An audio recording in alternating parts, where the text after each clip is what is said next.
Hello there, welcome to the Football Bloc. My name is Brandon, and World Cup qualifying, for the most part, has officially concluded. So now let's look back, see how I did, look at all the teams that qualified. I'm pretty hyped up. The US finally qualified. If you're hyped up too, let's get right into it.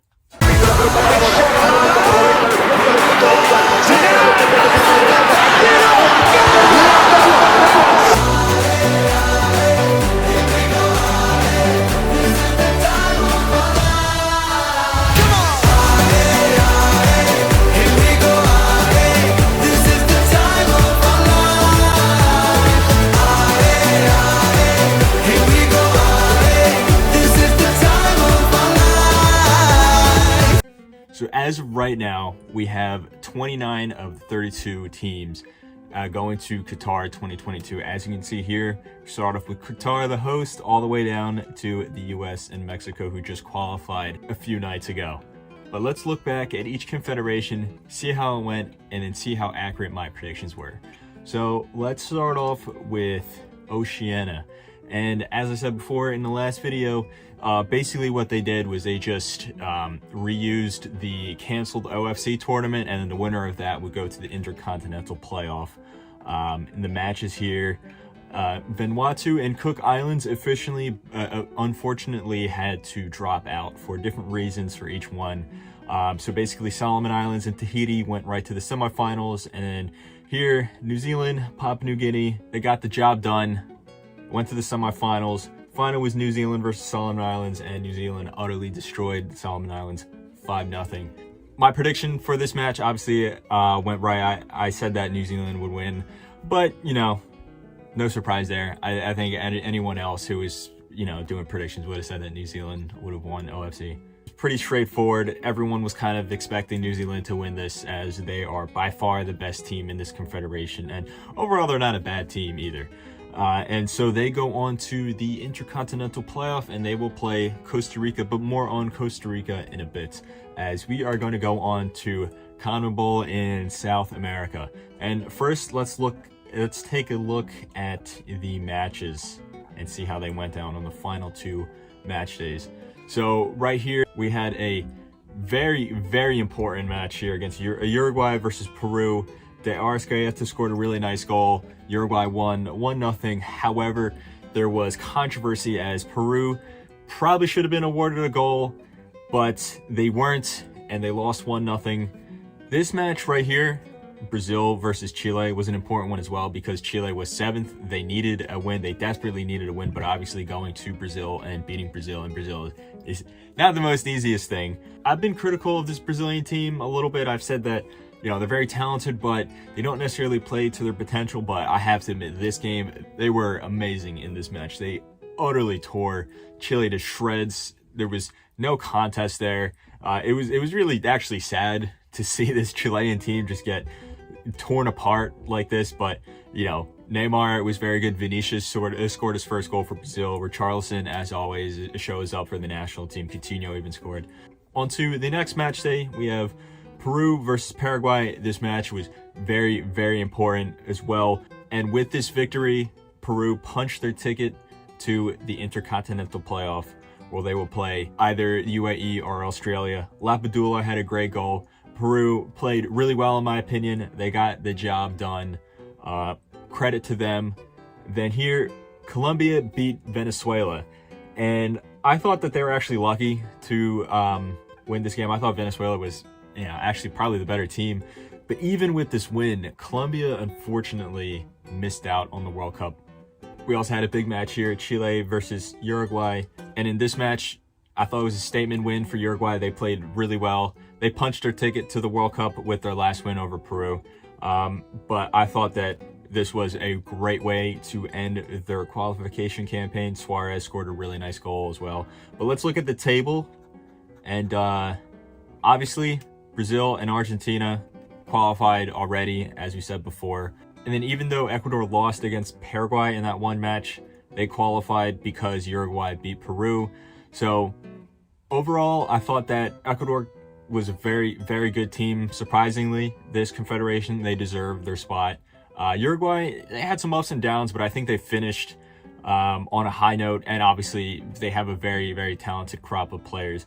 Now, when you compare these three teams, Peru, Colombia, and Chile, this is crazy because I wasn't really expecting Chile to make to the World Cup. They're on, running on fumes basically with this golden generation. Colombia, though, I was so surprised. I mean, Colombia, they finished third in the Copa America. They have a wealth of attacking talent. I mean, just look at the form that Luis Diaz is, for example. He just signed for Liverpool, is playing great, but they just couldn't do it. And Peru, even though they aren't, I would say they're not as talented as they were back in 2018 when they qualified for the World Cup, that team mentality is still there. And Gareca, he's a great coach. You gotta give him a lot of credit because he took this team that not many people expected much. They were 10th at the table at one point, and now they have a good chance to qualify for back-to-back World Cups. As for my predictions for the CONCACAF table, I said that Uruguay would finish 4th and that Peru would finish 5th. So obviously Uruguay leapfrogged Ecuador in the table, but still I'm pretty proud that I got the prediction that both Uruguay and Peru would be the ones that go through. However, I'm still so disappointed in Colombia, and I really feel for the Colombian fans because I feel like, in hindsight, this was theirs to lose. They really should be going on the plane to Qatar at the end of this year. So now let's go on to CONCACAF. There were some pretty important games in these last few match days. The blockbuster match this round was USA versus Mexico at the Azteca. Obviously, as I said before in the last video, the US has beaten Mexico in the past 3 occasions. So Mexico was going in with a chip on their shoulder, but at the same time, the US needed to have a good result in this game to qualify directly. And I think the US got their job done. They played well. They probably could have won the game. A little disappointed that they didn't win because they had some really close chances. But still, 0-0 result in the Azteca, especially with the context of the history of this. A great result there. And then also in that same match day, Costa Rica beat Canada 1-0, and then that basically confirmed that they will at least finish 4th. I was really surprised how strong Costa Rica were in defense. Canada obviously dominated the game, dominated possession, had more chances, but Costa Rica were very, very strong in defense, and they surprised me because, I was expecting this team. I was not really expecting much of this team. On to the next match day, Canada wiped the floor with Jamaica. Jamaica had no chance there. Canada played so well in this match. They really proved why they're the best team in North America this time around. And then that confirmed that they're going to Qatar. They became the first North American team to qualify directly. The USA then obliterated Panama, and then that unfortunately eliminated Panama from World Cup contention. I think that this scoreline is a little flattering to the US. I don't think Panama were that bad to lose 5-1, but clearly the US were the better team. And then on to the final match day. Mexico beat El Salvador 2-0. They confirmed that they're going to the World Cup. And then Costa Rica actually beat the US, but because this result was only 2-0, and the US has a better goal difference, the US officially qualified for the World Cup. And then obviously USA has never won in this stadium away in San Jose in Costa Rica. So I necessarily weren't expecting them to win. I was a little disappointed at how the game went, but still USA qualified for the World Cup. As an American, I'm okay with that. A little side note on the US overall, looking at this qualification cycle, it's been a lot of ups and downs. I don't think that Greg Berhalter is necessarily the best coach in the world. I have criticized him in the past, but I think that he deserves a lot of credit for what he's done. This team tactically sometimes isn't the best. I don't think Greg always chooses the best lineups. But one thing that is very important about this team, and it's why they've qualified this time around, is they have a winning mentality. They don't seem to give up, which is very good. And you can see this throughout the past year, at least. When the US beat Mexico in the Nations League, then the US won the Gold Cup. Even though they had 2 different squads at the time, that team mentality was there. It seemed like there was a passion and an ambition to play well. And you can see that here as well. Even though there was, like I said, some ups and downs, the US lost some games that they shouldn't. We should not have lost that game against Panama. The way we lost against Canada was not well. But still, there were some great results as well. The way we, dominated Mexico, won 2-0 here. The way we just destroyed Panama as well, and there was a few other results there. So, you know, am I a little disappointed that we finished third in the table? Yes, but in the end of the day, all that matters is we're going to the World Cup. So, you can't complain. Now, onto the table. As I said before, Canada topped the group. No surprise there. By far the best team in North America. Mexico finished second. USA finished third. Costa Rica go to the Intercontinental Playoff, where they will play New Zealand. Now, my predictions were actually spot on for the top three. I said it was going to be in this order, but I incorrectly predicted that Panama would be the one in fourth place. I just felt that this Panamanian team had a little more going for them. I thought that this Costa Rican team was a little too old, but I was proven wrong because Costa Rica, in at least these past few games, I thought they played really, really well. And I think that, you know, New Zealand's not an easy team, but I think they're the favorites, so credit to them. So anyway, let's go on to Africa. And I have to admit, I thought that this cycle, or this round of qualification for Africa, was the most exciting and the craziest out of any confederation this World Cup cycle. Let's start off with Egypt versus Senegal. Obviously, these two teams faced off against each other in the AFCON final only a few months ago. Egypt won the first leg. Mohamed Salah had a great goal, or had a great shot that was deflected in. I thought Egypt were slightly the better team, but it was very close. And then you go on to the second match.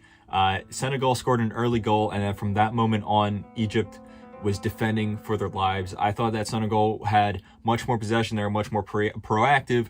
But, dude, Egypt defended so well in terms of last-ditch defendings. Their goalkeeper, El Shenawy, man of the match in my opinion. He made so many saves. Saying that, Egypt did have some really, really close chances. Zizou had 2 chances that he really should have scored. But that's how Egypt play. They're not necessarily an attack-heavy team. They're more of a defense first. And just like the AFCON final, this went to penalties. And this match was, this penalty shootout was crazy, just like the rest of the match. Koulibaly, Sis, Salah, and Syed all missed. So the first 4 penalties were all misses. In the end of the day, Senegal went through. Mane scored the winning penalty with a great shot that went right into the middle. No chance for El Shenawy in goal, unfortunately for him. And overall, I think that Senegal were, maybe you can argue, the more deserving team to go through, but it was really close. Like, had Egypt had gone through, I don't think you would have had many people out here saying that they didn't deserve their win. I will say one thing that was crazy in the match was the fans with the lasers. Every time an Egyptian player had the ball in the second leg, I mean, he would just be covered in his face with 30 to 40 just laser beams going all over his face. And, you know, I'm not sure how distracting that is, but hey, the first 3 Egyptian players missed their penalties. Maybe that played a factor. I don't really know. But anyway, on to the next match, which, you know, if you thought this match was crazy, this next one tops it. Cameroon versus Algeria. So the champions of the 2019 AFCON going up against the champions of the 2017 AFCON. Cameroon, as I said in the last video, just replaced their coach. And then Algeria have a chip on their shoulder for how disappointing they were in AFCON 2021. The first leg, Algeria won 1-0. I thought Algeria were the better team, even though they are away from home. Cameroon, they just didn't have it. All that spark that they had in the AFCON, that attacking prowess, they just didn't have it. And Algeria came out 1-0 winners. Close game, but still, I thought Algeria were the better team. This second match, though, the second leg in Algeria was absolutely crazy. Cameroon came out swinging. I thought the first half they were the better team. Choupo-Moting scored. But throughout the second half and then into extra time, I thought Algeria, they had this in the bag. They had so many chances that they should have scored. And then Slimani scored a header that was ruled off for handball, which I think was utterly atrocious from the referees.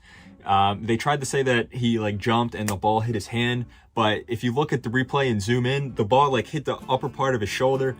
In no way is that a handball.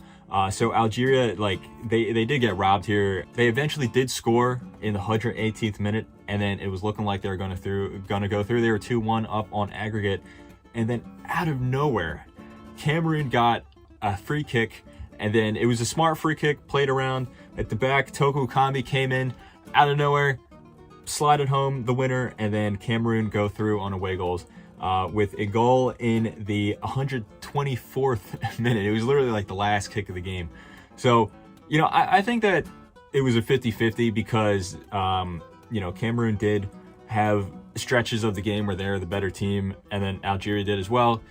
So it's hard to say that, you know, Cameroon is not deserving going through, but you do have to say, I really do feel bad for Algeria in the way that this happened with, you know, the goal that should not have been ruled out, and then the goal in the last minute that, you know, I can't imagine what it was like to be one of those Algerian fans in the stand there.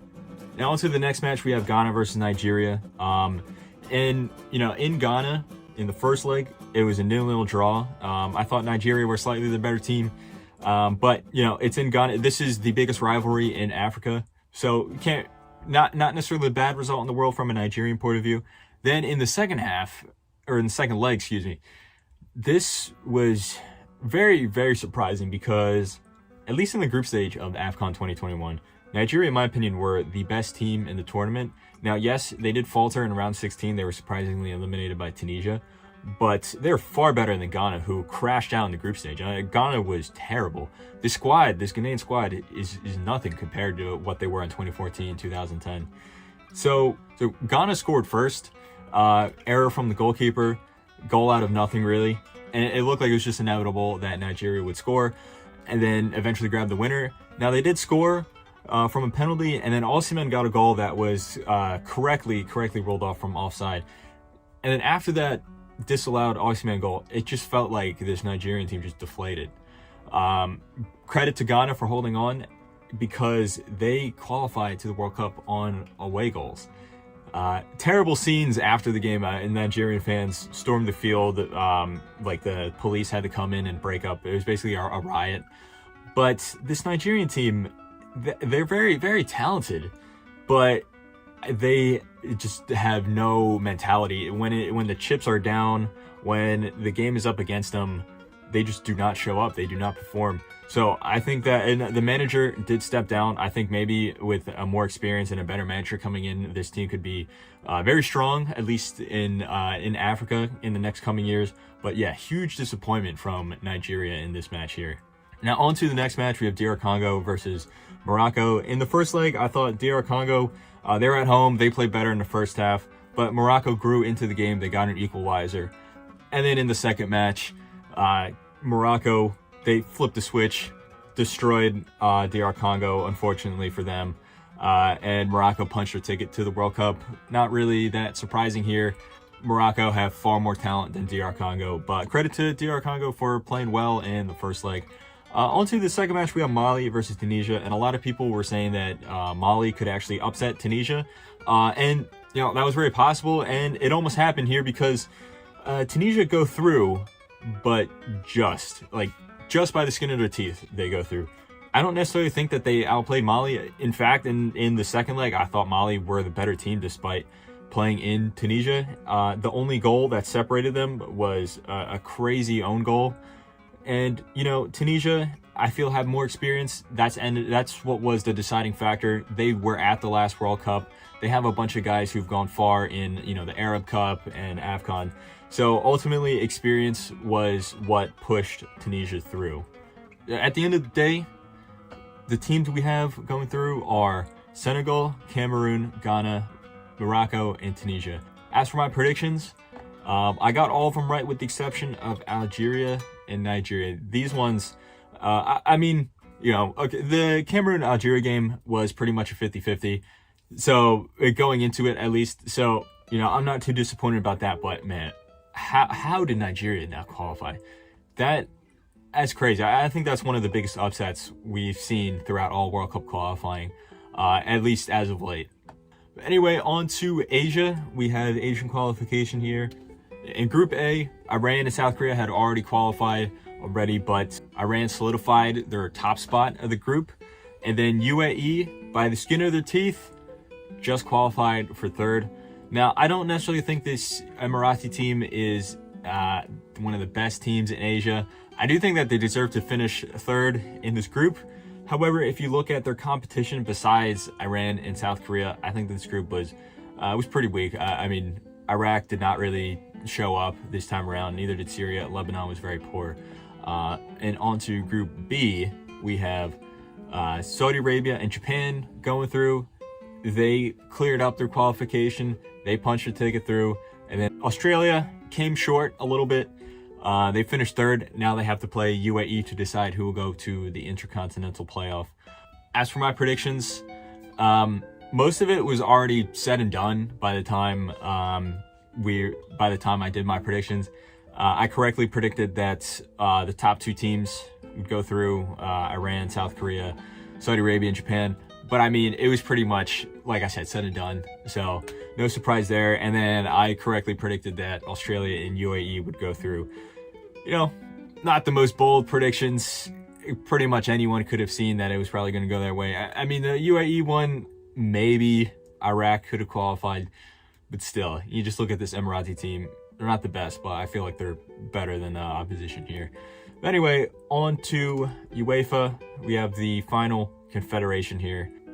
I covered the first part of these kind of pathways, these tournaments, in a previous video, so I'll mostly just focus on the finals in each one. Obviously, with Path A, we're still waiting for the winner of Scotland versus Ukraine because of current geopolitical events. Ukraine can't play. That game is scheduled for June. Not really definite if it will ever be played. My money's on Scotland going through. In the event that we have a Scotland versus Wales final, I think Scotland would again also win, but who knows. Now on to Path B.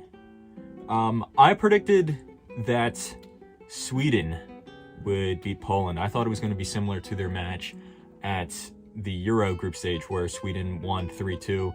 I didn't think there was going to be that many goals, but I thought Sweden was just overall a better team, and I think they showed that against Czech Republic. But Poland surprised me. I mean, you know, Poland didn't even play against Russia. They're coming into this game with cold feet, and I thought this is the best I've ever seen this Polish team play since Euro 2016. Was that 5 years ago? I mean, I'm happy for Poland because this is always a team that's kind of had the ability to play much better than they do, but they never reached that goal. I thought they were good at Euro 2016, but they were super disappointing at World Cup 2018 and then at the last Euros. But here, I mean, and it wasn't all just Lewandowski either. I mean, obviously Lewandowski was good, he scored, but the whole team, it was just great effort. They defended well, they attacked well. Sweden, I mean, I don't really think you can point many fingers. I mean, yes, the manager probably should have subbed on Zlatan at halftime, or at least after they went 1-0 down. But in the end of the day, I don't really know if Zlatan coming on would have really made that much of a difference because I thought Poland were just a class above Sweden. My prediction was wrong, obviously, but it's cool to see Poland go into the World Cup, so I'm not that disappointed. Now on to the final pathway, and obviously I talked about it in my last video, but what happened here with Italy? How do you not beat North Macedonia? This is so disappointing. I was fully expecting this game to be, you know, Portugal versus Italy in the final, but, you know, football is football, and in this crazy result here, North Macedonia, despite having like 3 shots the entire game, ended up going through to the final. My prediction, I said that Portugal would win 3-1. I thought that Portugal were much more clinical, were going to be much more clinical than Italy, but their defensive problems was going to lead to a goal from North Macedonia. Obviously, as you can see here, North Macedonia did not score. However, I got the goal deficit right as Portugal came out 2-0 winners. Bruno Fernandes had a wonderful game. Ronaldo played well in the first half. I thought going forward, Portugal was very good, just like they were against Turkey. The attacking prowess of this team, it looked like they had the shackles taken off of them by their manager. Defending wasn't the best. However, I don't know if that's more so of a case of them improving from their last match against Turkey, or it's just North Macedonia isn't the team that's gonna, you know, go toe-to-toe with you and then try to, you know, take you apart. They're more of a counter-attacking team. and Portugal, for the most part, didn't give up many opportunities that North Macedonia could pounce on. So in the end of the day, defensively they were fine, and they go through 2-0 winners, and Portugal goes to the World Cup. Fortunately, Italy does not, despite being European champions. So anyway, guys, that has been the reactions to my predictions for 2022 World Cup qualifying. Make sure to like and subscribe. My name is Brandon. I hope you guys have a nice rest of your night. Zidane!